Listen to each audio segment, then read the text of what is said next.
Hello, thank you for joining me today. I'm going to read to you this beautiful book called The Whisper. The Whisper, written and illustrated by Pamela Zagorensky. So if you're sitting comfortably, let's start.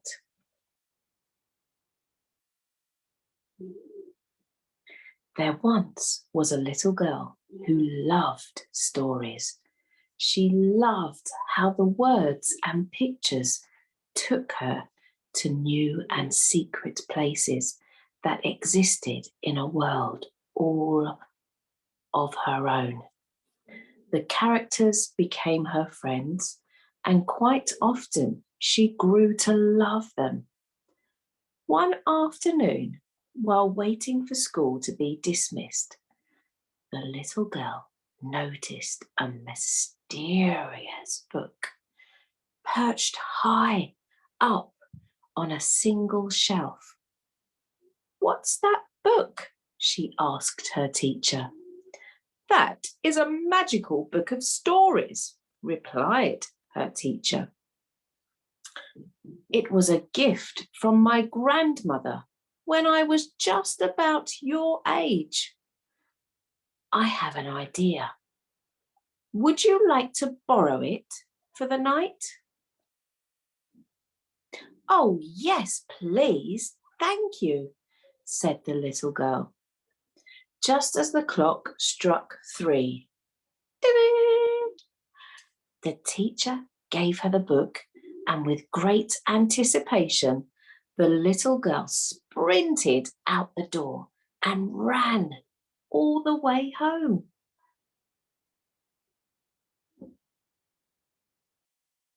Wow, what can you see here? It looks like all of the letters and all of the words are falling out of the book. Once home, the little girl greeted her dog and ate supper. And when she was just about to burst with excitement, she escaped to her room to read.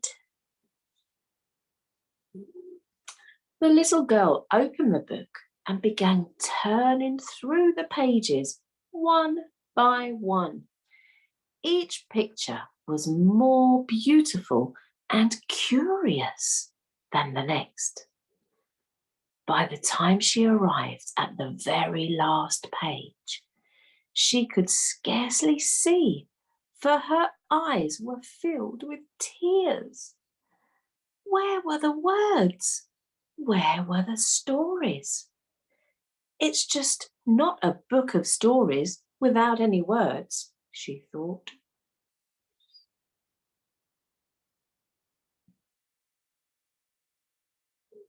As the little girl paged through the wordless book, she heard the wind blow and then a small whisper. "Dear little girl, don't be disappointed. You can imagine the words. You can imagine the stories. Start with a few simple words and imagine from there. Remember, beginnings, middles, and ends of stories can always be changed and imagined differently. There are never any rules, rights or wrongs, in imagining. Imagining just is." The whisper sounded so knowing and wise to the little girl that she opened the book to the first page and began. At first, it felt difficult to imagine a story, so she looked harder and harder at the picture. Are the bears best friends? She wondered. Maybe the blue bear is bringing honey as a gift. Bears love honey.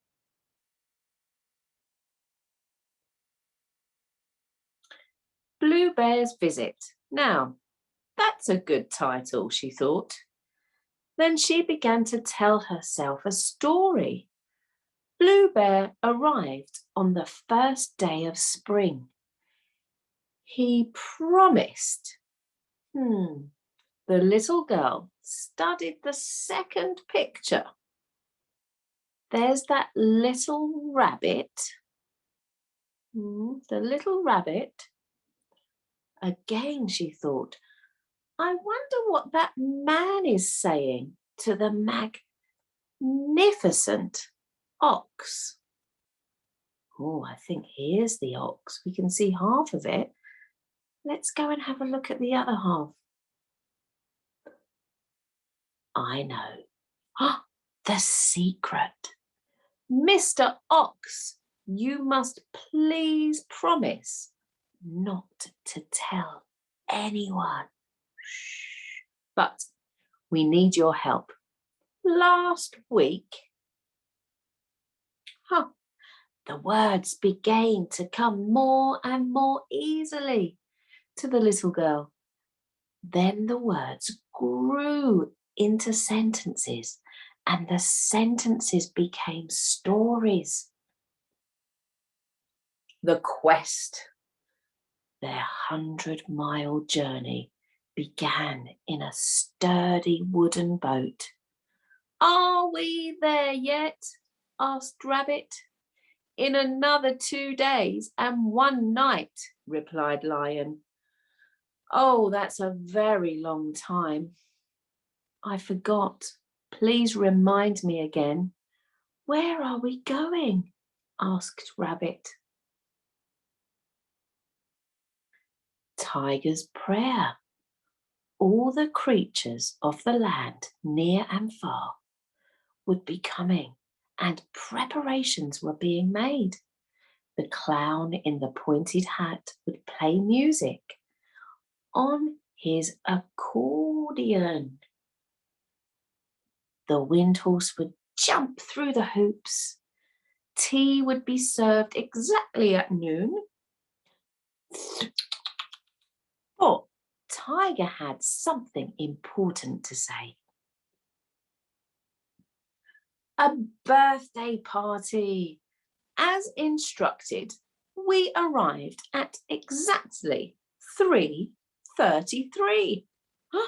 1 4-leaf clover and a large pot of hot, steaming tea had been purposely placed near the entrance of the woods. An owl perched in a tree to our left asked, "Who?" And we promptly answered with the secret password. Our job was to bring the birthday cake. Vanilla with vanilla cream, frosting and black raspberry filling with exactly 6 candles on top. Pan was very particular and you could never quite know what to expect. But he insisted on throwing the surprise birthday party. The magical cloak. One night, a mysterious man in an elaborate cloak sailed into our harbour. Quite quickly, it became obvious to us that he was some kind of wizard or magician, for he could blow bubbles in the shapes of things. What was even more extraordinary was that the bubbles, once released, became real. Before long, enormous white whales filled our once calm harbour. Amazing as it was to see, we had to do something. The golden key. That very morning, Owl told us he would pick us up at midnight. We must be on time. We must be on time and prepared for anything.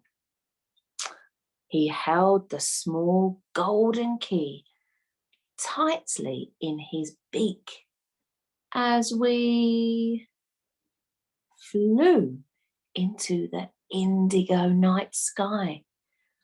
We were ready to face. Word by word, hour after hour, the little girl imagined an entire story for each page. And then, when the moon was full and bright, she grew sleepy and drifted off into a dream world, woven out of the threads of the pictures and the stories she had imagined.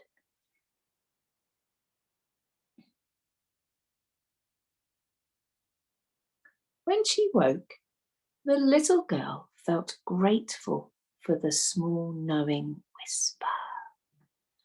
Already, she missed her new friends, the ox, the owl, and the tiger.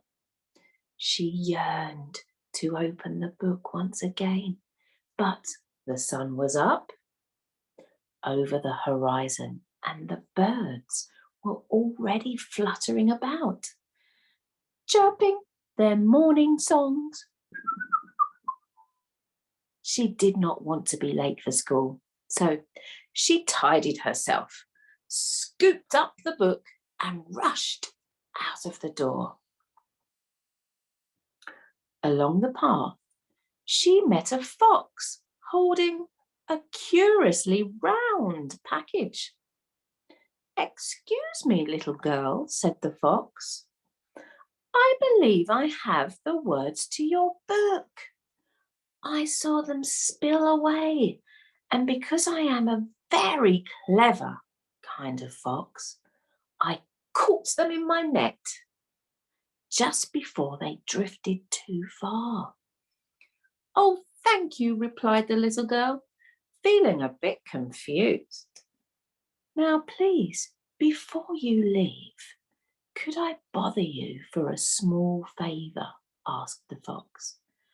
"Why, of course," answered the little girl. Here's the fox with the big round bag full of words for her storybook. Oh, look, so the fox needed help. The little girl lifted the fox up so he could reach the grapes from the tree. "I am so sorry I am late," said the little girl, still catching her breath. There was a whisper, and I imagined stories for every picture, and I overslept. And the words, I didn't know that they had fallen away.